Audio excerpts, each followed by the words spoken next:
শুভ দুপুর। আজকের মেনু হচ্ছে পাঁপড়, পটল, আলু দিয়ে তরকারি,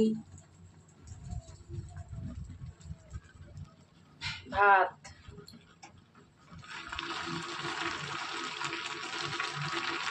তার সঙ্গে ছিল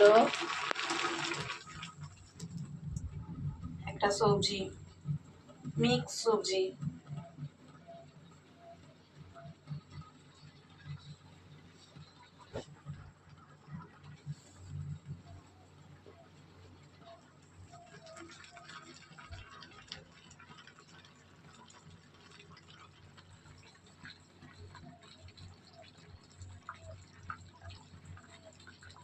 আশা করি সবাই ভালো আছো।